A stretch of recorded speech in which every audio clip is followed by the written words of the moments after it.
Hello friends, स्वागत है आपका फिर से हमारे चैनल ब्रिलियंस 53 में। तो हमने इसके प्रीवियस लेक्चर में प्रश्न नंबर 61 तक पढ़ा था। चलिए आज के इस कंप्यूटर लेक्चर में हम लोग लघुत्तर प्रश्नों के इस सीरीज में प्रश्न नंबर 62 से पढ़ते हैं, क्योंकि इसके प्रीवियस लेक्चर में वॉइस क्लियर नहीं था। तो जो भी इस चैनल को देख रहे हैं, चैनल को सब्सक्राइब कर लीजिए। चैनल पर नए हैं तो चैनल को शेयर कर दीजिए। फर्स्ट सेमेस्टर वाले डीएलएड के स्टूडेंट के साथ डिस्क्रिप्शन बॉक्स में टेलीग्राम का लिंक है, वहाँ से जुड़ के पीडीएफ डाउनलोड कर सकते हैं। सारे सब्जेक्ट का प्लेलिस्ट आपका डिस्क्रिप्शन बॉक्स में है। तो चलिए वीडियो को लाइक कर दीजिए। चलिए पढ़ते हैं प्रश्न नंबर 62। इंटरनेट का कार्य प्रणाली को समझाइए, 2019 में पूछा है। तो इंटरनेट का जो वर्किंग सिस्टम है उसको समझाना है। तो संपूर्ण संसार में फैला हुआ ऐसा नेटवर्क इंटरनेट है जिस पर किसी का भी स्वामित्व नहीं है। ठीक है। इंटरनेट नियंत्रण ने विश्व में इंटरनेट कनेक्शन प्रदान करने के लिए प्रत्येक देश में कुछ इंटरनेट सेवा प्रदाता, इंटरनेट सर्विस प्रोवाइडर, जिन्हें आम बोलचाल में आईएसपी, इंटरनेट सर्विस प्रोवाइडर कहते हैं, नियुक्त किए हुए हैं। भारत का प्रमुख आईएसपी विदेश संचार निगम लिमिटेड यानी कि VSNL है। VSNL विभिन्न टेलीफोन विभागों तथा अन्य प्राइवेट कंपनीज को कनेक्शन प्रदान करता है। तो VSNL क्या है? इंटरनेट सर्विस प्रोवाइडर कंपनी है, जो क्या करती है, प्राइवेट और गवर्नमेंट कंपनी को क्या करती है, कनेक्शन देती है इंटरनेट का। जो कि इंटरनेट प्रयोगकर्ता को कनेक्शन उपलब्ध कराता है। प्रयोगकर्ता को इंटरनेट का कनेक्शन लेने हेतु दो प्रकार के कनेक्शन उपलब्ध होते हैं। कौन कौन से? डायल अप और लीज लाइन। प्रयोगकर्ता को डायल अप कनेक्शन के अंतर्गत अपने कंप्यूटर से अपने इंटरनेट सर्विस प्रोवाइडर द्वारा दिया गया एक विशेष टेलीफोन नंबर डायल करना होता है। ठीक है, क्या करना पड़ता है? एक विशेष टेलीफोन नंबर डायल करना होता है, तब जाके आपको कनेक्शन मिलेगा। जब यह फोन दिए गए नंबर पर मिल जाता है तो प्रयोगकर्ता तथा आईएसपी के कंप्यूटर परस्पर जुड़ जाते हैं और प्रयोगकर्ता का कंप्यूटर परोक्ष रूप से इंटरनेट से जुड़ जाता है। अब प्रयोगकर्ता इंटरनेट के किसी भी कंप्यूटर का पता लिखकर उससे जुड़ सकता है, डेटा का लेन देन कर सकता है। तो ये आपका हो गया इंटरनेट का वर्किंग सिस्टम। ऐसे इंटरनेट की वर्किंग सिस्टम कार्यप्रणाली का प्रोसेस है। प्रश्न नंबर 63। प्रिंटर के प्रकारों का वर्णन कीजिए। तो प्रिंटर मुख्यतः 5 प्रकार के होते हैं। पहला आपका लाइन प्रिंटर, दूसरा आपका कैरेक्टर प्रिंटर, तीसरा आपका पेज प्रिंटर, चौथा आपका डॉटेड प्रिंटर, पांचवा आपका मैट्रिक्स प्रिंटर। यानी कि इनका जो भी कार्यविधि है, मैकेनिज्म है, जिस बेसिस पे होता है, जहाँ पे लाइन प्रिंट, लाइन के हिसाब से अक्षर छपता है, ठीक है, अक्षरों के बीच में सटीकता जो होती है, या डॉट के बेसिस पे या मैट्रिक्स के बेसिस पे, तो उसी के बेसिस पे आपको ये विभाजन किया गया है। तो line printer, character printer, page printer, dotted printer, matrix printer, 5 प्रकार के प्रिंटर होते हैं। प्रश्न नंबर नेक्स्ट देखिए, प्रश्न नंबर 64। जो भी इस क्लास को देख रहे हैं, चैनल को सब्सक्राइब कर लीजिए और वीडियो को लाइक करना ना भूलें। इंटरनेट एक्सप्लोरर ब्राउजर के मुख्य भागों के क्या कार्य हैं? जिस प्रकार आपके फोन में क्या होता है, गूगल क्रोम होता है, उसी प्रकार क्या होता है, कंप्यूटर सिस्टम में आपको इंटरनेट एक्सप्लोरर होता है। इंटरनेट एक्सप्लोरर के मुख्य भागों के कार्य, पहला क्या है, स्टैंडर्ड टूलबार द्वारा आप वेबसाइट के एक एक पेज अथवा लिंक को सामने ला सकते हैं, पेजों को डिस्प्ले होने से रोक सकते हैं, मनचाही वेबसाइटों को सर्च कर सकते हैं, वेब पेज का प्रिंट प्राप्त कर सकते हैं। जिस प्रकार आप लोग कोई पीडीएफ का क्या करते हैं, प्रिंट आउट फोन से भी निकल जाता है। होम पेज को निर्धारित कर सकते हैं, ब्राउजिंग हिस्ट्री कस्टमाइज कर सकते हैं, ईमेल सुविधा को निःशुल्क प्रयोग कर सकते हैं आप इंटरनेट एक्सप्लोरर के मुख्य भाग में। नेक्स्ट प्रश्न देखिए, प्रश्न नंबर 65। फेसबुक की सोशल नेटवर्किंग के क्षेत्र में क्या भूमिका है? ठीक है, आप सभी को पता है फेसबुक एक सोशल नेटवर्किंग साइट होती है जिसमें इंटरनेट के जरिए मित्र बनाने का संदेश भेजने का कार्य किया जाता है। फेसबुक पे क्या होता है, फ्रेंड रिक्वेस्ट भेजा जाता है, सामने वाला एक्सेप्ट करता है तो आप उसके फ्रेंड बन जाते हैं। और ये क्या है, सामाजिक माध्यम है, सोशल नेटवर्क है ये।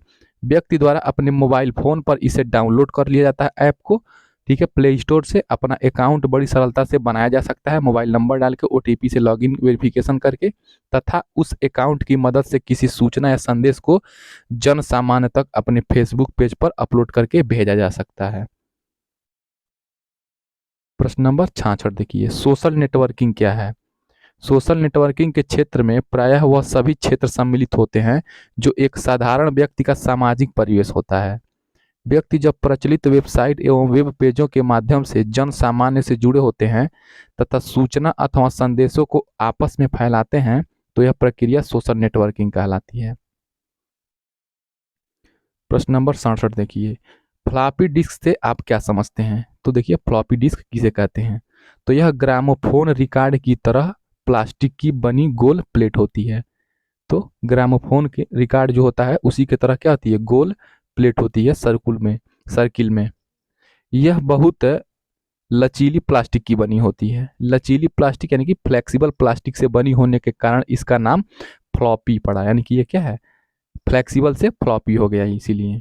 फ्लॉपी पर मैग्नेटिक ऑक्साइड, ठीक है, मैग्नेटिक ऑक्साइड की परत चढ़ी होती है। इसी मैग्नेटिक ऑक्साइड की परत के कारण इस प्लास्टिक पर आंकड़े संग्रहित किए जाते हैं। तो जो मैग्नेटिक ऑक्साइड के जो परत होती है इसी में क्या होती है, सूचनाओं का समूह होता है। यह प्लेट मोटे प्लास्टिक के खोल में बंद रहती है। तो यह प्लेट किस में बंद रहती है, मोटे प्लास्टिक के खोल में बंद रहती है ताकि प्लेट को कोई नुकसान न पहुंच सके। फ्लॉपी सूचनाओं संग्रहण, अध्ययन तथा स्थानांतरण का कार्य करती है। फ्लॉपी डिस्क हो गया, फ्लेक्सिबल है इसीलिए फ्लॉपी डिस्क नाम हो गया इसका। नेक्स्ट प्रश्न 68, हार्ड डिस्क ड्राइव से आप क्या समझते हैं। 2018 के प्रश्न पत्र में पूछा ये प्रश्न, देखिए इंपॉर्टेंट है। हार्ड डिस्क ड्राइव यह फ्लॉपी डिस्क के समान होती है किंतु आकार में बड़ी तथा तीव्र गति से चलने वाली होती है। फ्लॉपी डिस्क क्या होता है, ये फास्ट होता है और बड़ा होता है। यह कंप्यूटर में अस्थायी रूप से लगी होती है। हार्ड डिस्क ड्राइव क्या होता है, कंप्यूटर में ऑलरेडी ये अस्थायी रूप से लगी होती है, इसलिए इन्हें फ्लॉपी डिस्क के समान इधर उधर नहीं ले जाया जा सकता। फ्लॉपी डिस्क को क्या कर सकते हैं आप, इधर उधर ले जा सकते हैं। हार्ड डिस्क में फ्लॉपी डिस्कों जैसी धातु की बनी कई डिस्कें एक के ऊपर एक समानांतर रूप में एक साथ लगा दी जाती हैं।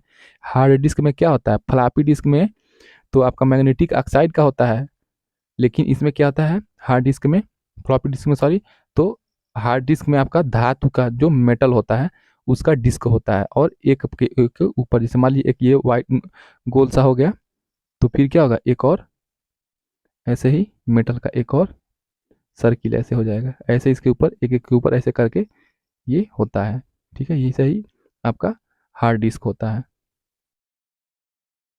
जिससे यह हार्ड डिस्क का रूप ग्रहण कर लेती है। जब एक दूसरे को क्या करेंगे, उसमें समानांतर रूप में जब लगा देंगे तो वो क्या हो जाएगा, मजबूत हो जाएगा, तो हार्ड हो गया।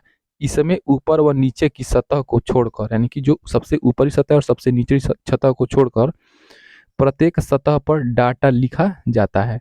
डिस्क अपनी सतह पर लगातार घूमती रहती है। ठीक है, आपने देखा होगा जो गाने वगैरह चलते थे पहले के जमाने के, उसमें हार्ड डिस्क ड्राइव। प्रश्न नंबर 69 देखिए, ईमेल को समझाइए। ईमेल जिस तरह डाक द्वारा एक पत्र को एक स्थान से दूसरे स्थान को प्रेषित किया जाता है, सेंड किया जाता है, उसी प्रकार कंप्यूटर द्वारा पत्र एक स्थान से दूसरे स्थान पर भेजे जाते हैं। इसे ईमेल कहा जाता है। ईमेल द्वारा एक संदेश को संप्रेषण के अन्य साधनों की अपेक्षा अधिक तेजी से एक स्थान से दूसरे स्थान तक संप्रेषित किया जा सकता है। ठीक है, सबका ईमेल आईडी होता है तो इसमें ज़्यादा पढ़ाने की जरूरत नहीं है। यह लिखित रूप से आंकड़ों तथा सूचनाओं को प्रेषित एवं ग्रहण करने की आधुनिक प्रणाली है। इस प्रणाली के अंतर्गत आंकड़ों एवं सूचनाओं का प्रेषण, ठीक है, एवं अभिग्रहण यानी कि सेंडिंग और रिसीविंग कैसे करते हैं, इलेक्ट्रॉनिक माध्यम से, फोन से करते हैं। अतः इस प्रणाली को इलेक्ट्रॉनिक मेल या ईमेल कहते हैं। ईमेल की सुविधा इंटरनेट के द्वारा होती है। देखिए प्रश्न नंबर 70 देखिए चूंकि आपका लघु उत्तरीय प्रश्नों का सीरीज कंप्यूटर में खत्म होने वाला है, इसके बाद हम लोग प्रीवियस ईयर क्वेश्चन को एनालिसिस करके पूरा फर्स्ट सेमेस्टर का सिलेबस खत्म करेंगे। उसके बाद मेन आपको मैं टॉपिक, एक एक टॉपिक और प्रीवियस ईयर कुछ इंपॉर्टेंट चीज़ें मैं आपको वीडियो में देता रहूँगा। आप लोग जुड़े रहिए। इंटरनेट क्या है, इसका क्या कार्य है, 2019।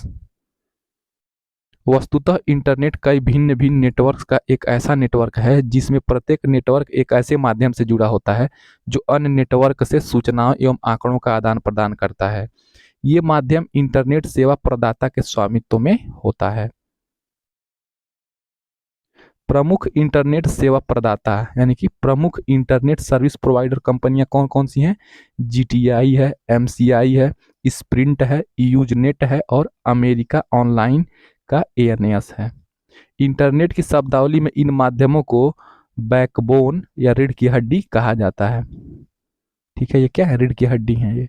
GTI, MCI, sprint, Usenet, America online या अमेरिका ऑनलाइन का एएनएस।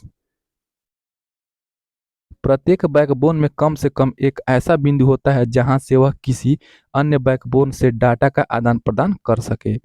इसी कारण जब कोई नेटवर्क किसी बैकबोन से जुड़ता है तो इस नेटवर्क का प्रयोग करने वाले प्रयोगकर्ता स्वतः ही संपूर्ण सिस्टम से जुड़ जाते हैं। यानी कि एक जगह इसका क्या होता है? ऑनर टाइप होता है, मालिक होता है, उसी से क्या होते हैं? सारे लोग जुड़ते हैं। तो ये आपका बैकबोन का मुख्य बिंदु हो गया, सर्विस नेटवर्क देने वाली। अब ये प्रयोगकर्ता स्वतः ही इंटरनेट सेवा प्रदाता की सेवा प्राप्त करने वाले किसी अन्य कंप्यूटर से जुड़ जाता है और इसे संदेश प्रेषित कर सकता है एवं इससे संदेश प्राप्त कर सकता है। ठीक है, ये आपका इंटरनेट क्या है? देखिए प्रश्न नंबर 71, मॉडेम का क्या कार्य है? तो मॉडेम का कार्य, तो मॉडेम मॉड्यूलेटर तथा डीमॉड्यूलेटर उपकरण का आधुनिक रूप है। देखिए फिजिक्स में चैप्टर है मॉड्यूलेशन डीमॉड्यूलेशन, तो उसी के बेसिस पे आपका ये मॉडेम बना है। यह मॉड्यूलेशन तथा डीमॉड्यूलेशन, देखिए मॉड्यूलेशन देखिए मतलब वो आवर्धित करना, मतलब मैग्नीफाइंग करना, इसका अर्थ होता है। तो यह मॉड्यूलेशन या डीमॉड्यूलेशन, यानी कि मान लीजिए आपका फोटो है, फिल्टर लगाते हैं तो और आप स्मार्ट दिखते हैं, उसी प्रकार मॉड्यूलेशन डीमॉड्यूलेशन दोनों प्रकार की प्रक्रिया कर सकता है। ठीक है, बढ़ा सकता है। मॉडेम का प्रमुख कार्य सिग्नलों का प्रारूप परिवर्तन है। ठीक है, ये जो मॉडेम मॉड्यूलेशन डीमॉड्यूलेशन है फिजिक्स में पढ़ाया जाता है आपका इलेक्ट्रॉनिक्स वाले चैप्टर में। तो सिग्नलों का प्रारूप परिवर्तन है। इसके अलावा उच्च तकनीक के मॉडेम आंकड़ों के संचार में सिग्नलों की शुद्धता संबंधी परीक्षण करते हैं तथा एक से अधिक आंकड़ों के संचरण की दर को भी नियंत्रित कर सकते हैं। कुछ उच्च स्तरीय मॉडेम में माइक्रो प्रोसेसर भी लगाया जाता है। ठीक है, माइक्रो प्रोसेसर क्या होता है? आप लोग कमेंट करके बताएंगे, हमने बताया था। जो आपका कंप्यूटर में लगा होता है, जो इसी के माध्यम से क्या होती है? कंप्यूटर सिस्टम वर्क करता है, जिसका उपयोग विषय परिस्थितियों में कार्य करने में किया जाता है। इस तरह के मॉडेम को स्टार्ट मॉडेम कहते हैं। ठीक है, तो मॉडेम आपका ये हो गया, मॉडेम का क्या कार्य और अर्थ हो गया। नेक्स्ट प्रश्न 72, एमएस वर्ड का सामान्य परिचय दीजिए। एमएस वर्ड का सामान्य परिचय, तो माइक्रोसॉफ्ट वर्ड एक वर्ड प्रोसेसिंग एप्लीकेशन सॉफ्टवेयर है। ये लिखना इंपॉर्टेंट है, word processing application software. System software लिख देंगे गलत हो जाएगा। यह प्रोग्राम आपके अवयवों जैसे पत्र हो गया, रिज्यूम, रिपोर्ट आदि का निर्माण करने तथा उन पर कार्य करने की सहायता प्रदान करता है। कौन? एमएस वर्ड करता है। एग्जाम में बहुविकल्पी पूछ सकता है कि पत्र, रिज्यूम, रिपोर्ट, इन चारों ऑप्शन में से किससे बनाया जाता है? तो आप लोग एमएस वर्ड ट्रिक करेंगे। इसमें दिए गए फीचर्स की सहायता से आप अपने अभिलेख यानी कि आप अपने डॉक्यूमेंट को संपादित कर उसे और उपयोगी बना सकते हैं। ठीक है, प्रश्न नंबर 73 देखिए, एमएस पावर पॉइंट का परिचय दीजिए। इसे किस प्रकार चालू किया जा सकता है, समझाइए। अथवा एमएस पावर पॉइंट क्या है, 2022 में पूछा है। देखिए ये प्रश्न, तो Microsoft power point graphic presentation application software है।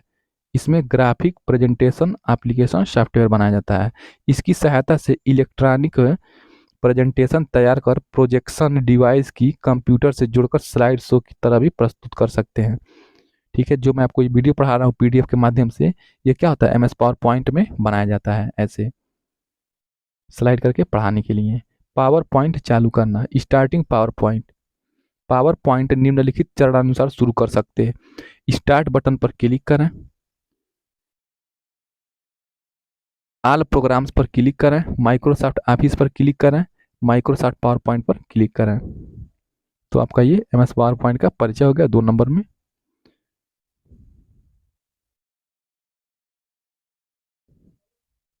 देखिए आपका अब ये ख़त्म होने वाला है, तो हमारे चैनल से ज़रूर जुड़े रहें ताकि आपको प्रीवियस ईयर मिलता रहे। प्रश्न नंबर 74, जितना मैं पढ़ा दिया हूँ उससे बाहर क्वेश्चन नहीं आएगा। साइबर सुरक्षा एवं साइबर अपराध दोनों को समझाइए। साइबर सुरक्षा से आशय है ऐसी व्यवस्था जिसमें इंटरनेट संचालन प्रक्रिया कंप्यूटर द्वारा को सुरक्षित किया जाता है। वर्तमान में साइबर सुरक्षा की ओर सरकार ने अपना कड़ा दृष्टिकोण अपनाया है। वह नित्य नए अधिनियमों तथा कानूनों का निर्माण करती जा रही है जिससे कि इस कुकृत्य को रोका जा सके। ठीक है, इस बुरे कर्म को रोका जा सके। साइबर सुरक्षा को और विस्तार रूप में समझने के लिए इसकी जड़ साइबर अपराध को समझना अत्यंत आवश्यक है। साइबर अपराध देखिए, सरल शब्दों में कह सकते हैं कि साइबर अपराध गैर कानूनी कृत्य है जिसमें कंप्यूटर या तो एक उपकरण या लक्ष्य या दोनों है।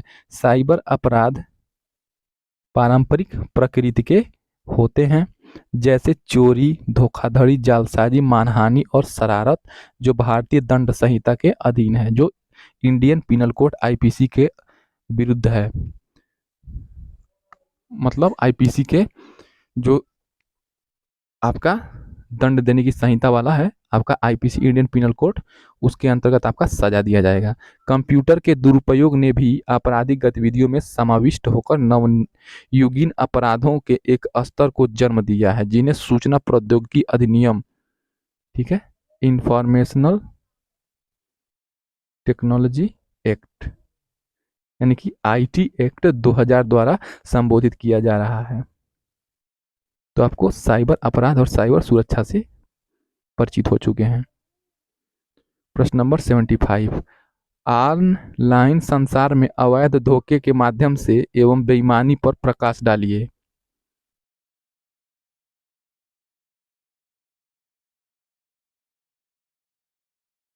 प्रश्न नंबर 75, ठीक है, ऑनलाइन संसार और अवैध धोखे के माध्यम से बेईमानी पर प्रकाश डालिए। तो आजकल ऑनलाइन सेवा विश्व के अंतर्गत कई प्रकार से उपयोगकर्ताओं के साथ जालसाजी तथा बेईमानी की जा रही है। यह जालसाजियों एवं अवैध धोखे निम्न प्रकार के हो सकते हैं: हैकिंग से संबंधित गतिविधियां, क्रैकिंग से संबंधित गतिविधियां, लुभावने ऑफरों द्वारा जालसाजी करना। प्रश्न नंबर 76 देखिए, एंटीवायरस क्या है, इन्हें खरीदते समय किन बातों पर ध्यान देना आवश्यक है। चलिए पढ़ते हैं एंटीवायरस क्या है। तो कंप्यूटर में वायरस की उपस्थिति को ज्ञात करने तथा कंप्यूटर को उनसे मुक्त कराने वाले विशेष सॉफ्टवेयर आज बाजार में उपलब्ध है। जब कंप्यूटर संक्रमित हो जाता है, अच्छे से वर्क नहीं करता है, तो एंटीवायरस डाला जाता है। इन सॉफ्टवेयर्स को एंटीवायरस प्रोग्राम कहा जाता है। ये एंटीवायरस प्रोग्राम अन्य कंप्यूटर प्रोग्राम्स के समान ही होते हैं। प्रत्येक वायरस की अपनी एक अलग पहचान होती है। जिन वायरसों को पहले पकड़ा जा चुका है उनकी पहचान के तरीके इन एंटीवायरसों प्रोग्राम्स में रिकॉर्ड रहते हैं। कंप्यूटर में वायरस की उपस्थिति की जानकारी होते ही एंटीवायरस प्रोग्राम न केवल उस वायरस को कंप्यूटर से हटा देते हैं बल्कि उनके कार्यक्षेत्रों के आधार पर क्षतिग्रस्त किए गए डेटा अथवा फाइलें को भी कभी-कभी पूर्ण रूप से तथा कभी-कभी आंशिक रूप से सही कर देते हैं। एंटीवायरस को खरीदते समय निम्नलिखित बातों का ध्यान रखना चाहिए। चलिए देखते हैं। एंटीवायरस प्रोग्राम को कंप्यूटर में स्थापित करना तथा प्रयोग करना सरल हो। Antivirus program smart antivirus program होना चाहिए। इसमें टीआरएस के समान कार्य करने की विशेषता का गुण हो। इसका अपग्रेडेशन करना आसान हो। नेक्स्ट प्रश्न देखिए, प्रश्न नंबर 77 देखिए, इंटरनेट सेवाओं का वर्णन कीजिए अथवा इंटरनेट द्वारा प्रदान की जाने वाली सेवाओं का वर्णन कीजिए। 2022 में पूछा है। अथवा ऑनलाइन कम्युनिकेशन क्या होता है, 2018 में पूछा है ये प्रश्न। इसका उत्तर देखिए, इंटरनेट सेवाएं निम्नलिखित हैं। ईमेल, ईमेल का पूरा नाम इलेक्ट्रॉनिक मेल है। मेल का अर्थ डाक अर्थात डाक का इलेक्ट्रॉनिक रूप में एक कंप्यूटर से दूसरे कंप्यूटर में स्थानांतरित होने को इलेक्ट्रॉनिक कहा जाता है। हॉटमेल, याहू, रेडिफ मेल आदि अनेक ऐसे इंटरनेट सर्वर हैं जो निःशुल्क ईमेल भेजने, पाने तथा अकाउंट बनाने की सुविधा उपलब्ध कराते हैं। ठीक है, ये सब ईमेल भेजने की निःशुल्क सुविधा वाले हैं। ऑनलाइन कम्युनिकेशन, ऑनलाइन कम्युनिकेशन जब दो इंटरनेट प्रयोगकर्ता अपने संदेशों का आदान प्रदान एक ही समय में एक साथ कर रहे हों